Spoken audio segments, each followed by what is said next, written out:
Hey, my name's Jason Adams, and welcome back to Door Talk.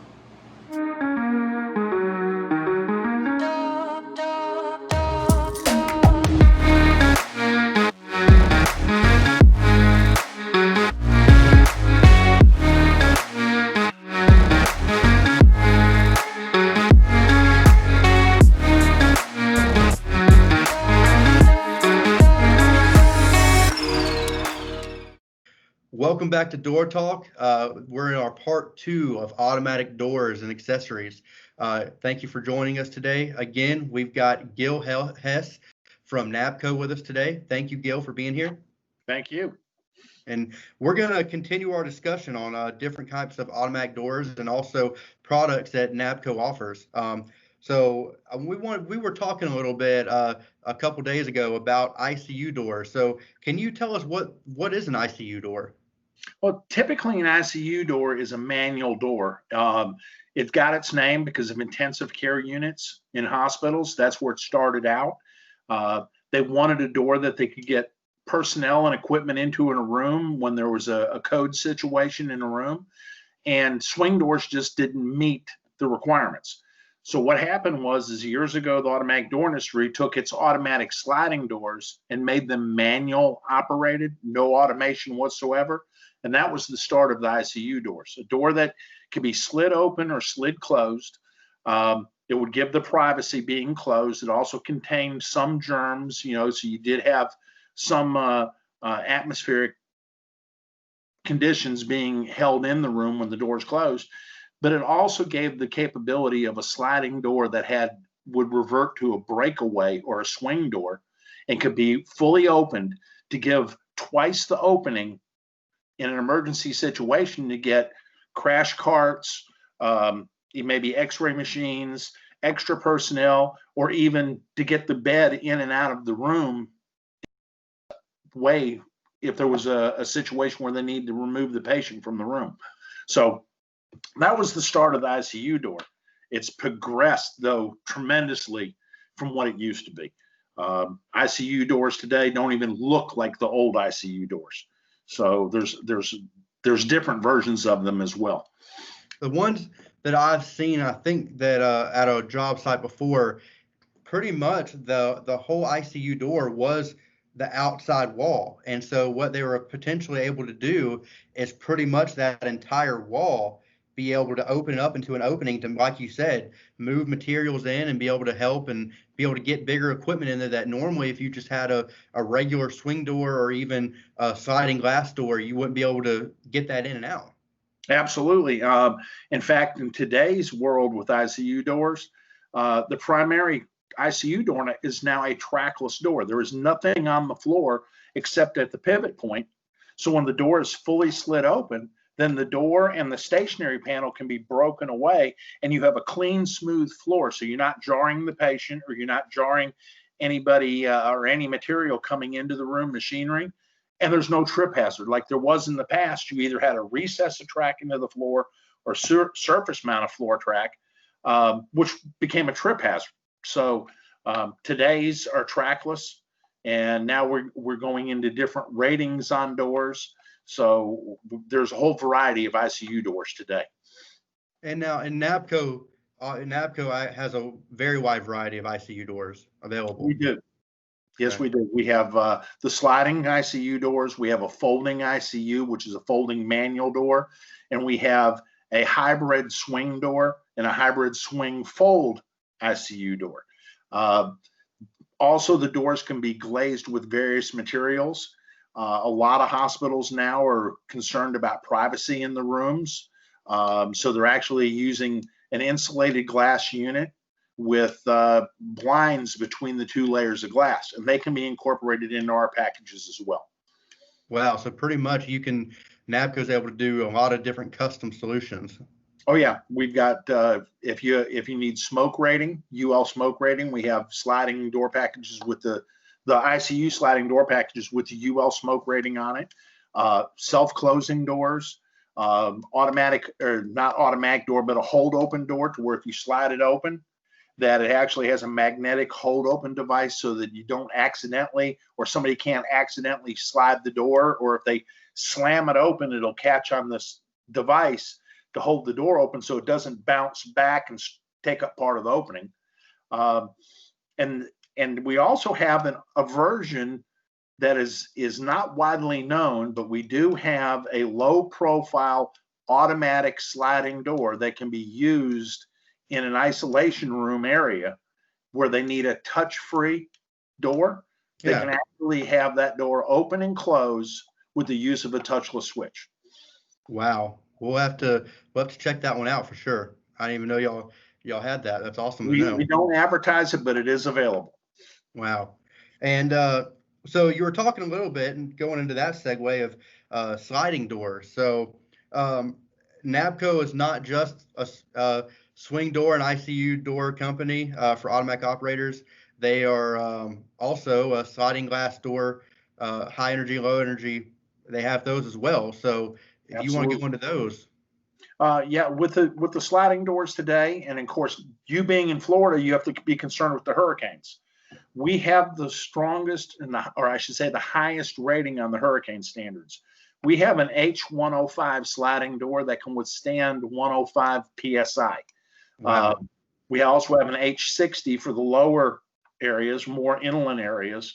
And these are available with impact and non-impact packages that have NOAs for both Florida and Miami-Dade County. Sliding doors, typically you have a single slide or a bipart slide. You can also have a telescopic slide where you have two or more moving panels. So you can have two panels moving in one direction behind a stationary panel, or you can have what we call a bipart telescopic, which is four panels moving apart from the center, just like a bipart sliding door, but with four moving panels rather than two moving panels to give a much wider opening in a smaller area. That's the primary use for a telescopic door, is to give a bigger door opening in a smaller footprint. And so when you talk about bifold doors and sliding doors, what is the difference between a bifold and a sliding door? Well, a folding door, think of a closet type door where when you pull it open, it actually folds. Folding doors, we can do that with our automated folding system. We also have a manual system for the ICU areas. We also have a hurricane, and we are the only manufacturer in North America that has an NOA on a folding hurricane door. Wow. So that's something unique. Again, the difference between the folding door and the telescopic is the folding door even takes a smaller footprint than your typical telescopic sliding door does. And you can get that in a 2-panel, or you can get it in a 4-panel to where they fold apart from each other in the middle. And a 2-panel would be just one door that as it opens, it actually folds up to one side of the opening or the other side. And so I think from what I've seen, and you could probably speak better to this, most of the time, if somebody is wanting a fully automated opening, and it's a retrofit, so they have walls there, they would more than likely use that bifold door in that area, because otherwise they'd have to, unless they use a telescopic, they would have to be able to do that to their full length. We can make a bifolding door to fit in as small as a 42-inch wide door opening. So if you have an existing 42-inch door, we can put a folding door in that area, and it's going to come out to be approximately between 32 and 36 inches. So you're going to meet the current ADA. Yes. Current ADA right now requires a 32-inch minimum door opening. Yep. And which is, I'm telling you, it's ADA is becoming, it should have already been a big deal, but it's becoming more and more, thankfully. It's becoming where it's mandated. So in areas, for sure. And we're seeing that even in our area. And it's like you said, with the hurricane ratings in our area, it's a big deal, especially in new construction. It's sometimes it's hard to find manufacturers that have hurricane rated material, because maybe they deal more so up north area that don't have those hurricane codes. But thankfully, NABCO's already thought of that, and they take care of that. So yeah, but the hurricane codes are moving up. I've been quoting doors as far north as Connecticut. Wow. With hurricane doors, because the requirements are following up the coastline now, and soon I'm sure the entire Atlantic coast and Gulf Coast region, as well as the West Coast, is going to require a hurricane impact type door within so many miles of the coastline. Wow. Yeah, and I know in our area we're actually in an impact rated zone, so you have to have impact rated doors and stuff like that. So it's good to know that NABCO carries that material.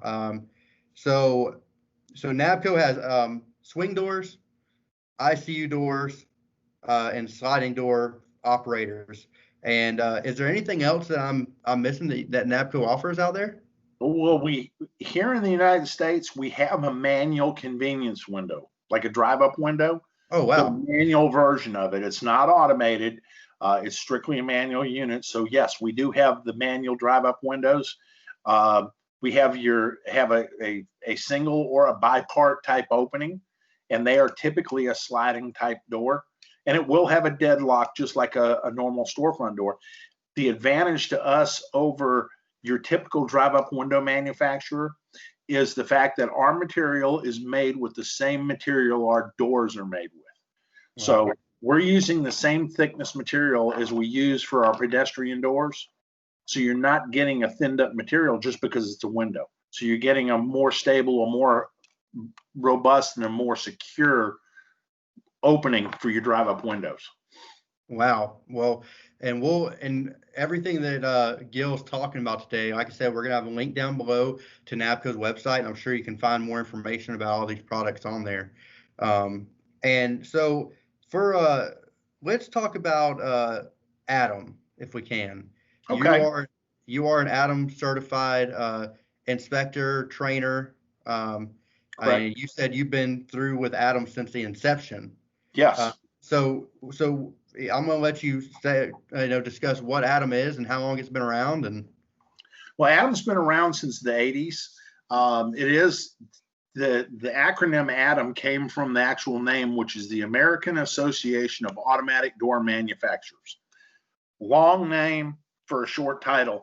What it is it's the group of manufacturers got together and formed the association so that we could train our distributors, the service techs, and the installers the ANSI standards so the doors can be installed and maintained in a safe manner. It started out, like I said, as a manufacturer's organization. To become a member, you have to be a manufacturer, number one. So there are some associate companies such as the sensor manufacturers, and there's various manufacturers. I'm not going to name them. There are some rebuilding companies, so that an automatic door company doesn't necessarily put in all brand new parts every time you need something repaired. There are rebuilders out there that are also members of AAADM. AAADM also looks at the standards and the training criteria for doing inspections of automatic doors. So once you are AAADM certified, you have the right to do an inspection of any brand of automatic door by any of your customers. So your customer comes to you and says, "Hey, I want my door inspected. Tell me if I have any deficiencies." An AAADM certified inspector goes out and checks the doors for operational speeds, the safety devices, the activating devices. It looks for the breakaway so that it doesn't exceed NFPA 101 life safety codes. So there are a lot of different factors that we look at as AAADM certified inspectors. As a trainer, what that does for me is I work for a manufacturer who is a member, and I have gone through the training process so that I can train inspectors. It's a course that a technician or a salesperson, and I highly recommend salesperson to become AAADM inspectors as well. It's a course they take, and they have to pass an exam with an 80% or above at the end of the course. And this is not an online course. This is a face-to-face course. It takes time and money for the person to get to the class, go through the class, take the exam, and get his certification. Once he's certified, he has to maintain his certification as well. This isn't a one-time thing. They have to renew it. And as the standards change, they will be required to take a quiz to keep their certification intact. And thankfully, I was able to go through that and become a ADAM certified inspector, and it was a great course. Highly recommend anybody in the automatic operator industry to do that, as well as I'm sure you do. And so, how often would you think it would be a good idea for somebody out there that has automatic doors, or maybe a hospital, to get an inspection done? Well, Adam recommends that the doors be inspected at least annually, but there's a caveat to that too. When a door is serviced, it should be inspected at the time of service, because if you part in that door, that can change the operational speed. It can change the breakaway functionality. So every time your door is serviced, it should be Adam inspected, and every time, and at least annually. And of course, immediately after installation, it should have an Adam inspection as part of the closeout documentation.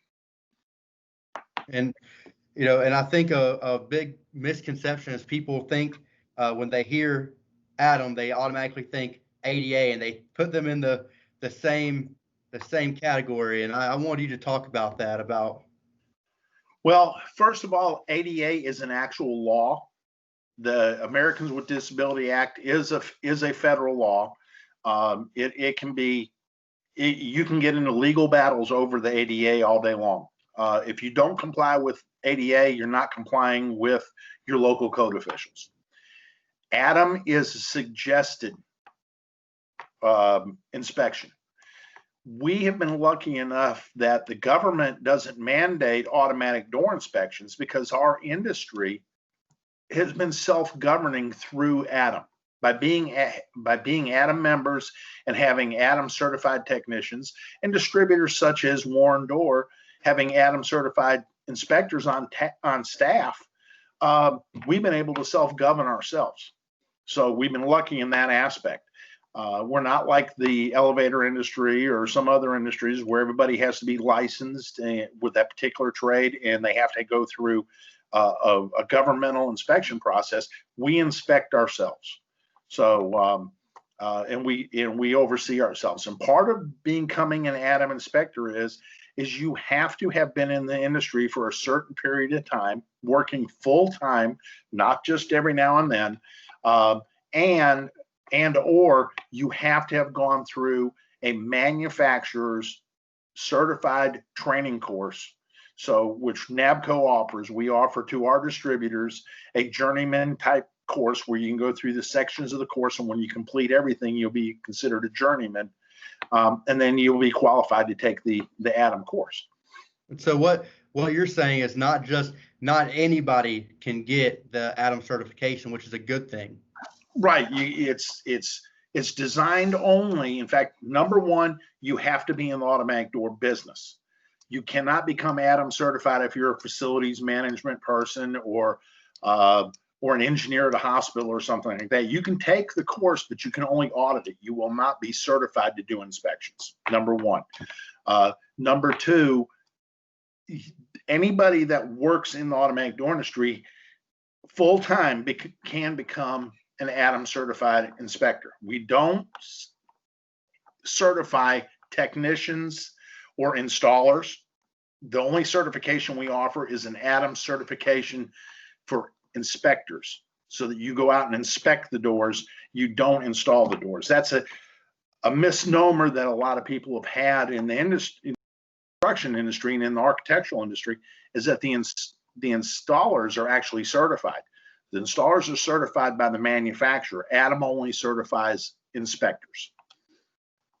Well, and so, I mean, with that, if you're looking to get an automatic operator installed, it's always a plus to go with a company that has an automatic operator or Adam certified inspector on staff. Correct. Because then at least you have that comfort of knowing, hey, I know that they had to go through and get this certification and do this. So, they're probably going to be more well-suited than somebody who doesn't. Absolutely. Absolutely. In fact, that's our only credentials in the automatic door, pedestrian door industry, is your Adam certification. That certification is a card that should be carried by the tech. So if you have any questions or your customer has a question, when the tech's there, ask him if he's AAADM certified. Ask to see his certification card. The companies such as Warren Door have a certificate that shows from AAADM that they have AAADM certified inspectors on staff. And if a person leaves a particular company, their AAADM certificate doesn't automatically go everywhere. They have to certify with AAADM who they're actually working for. And that way, that's one way of AAADM controlling the industry by saying, hey guys, we don't want guys that are a handyman being AAADM certified. We don't want that. We want people that are AAADM certified, that are in the automatic door business. That's their primary duty, is automatic doors. Well, Gil, thanks so much for all this great information. I mean, it's been a great discussion today, and Thank you. Thank you for all your years of experience and sharing those with us here on Door Talk. And thank you guys for watching today, and hopefully you'll join us for the next episodes. Have a great day, and see you again.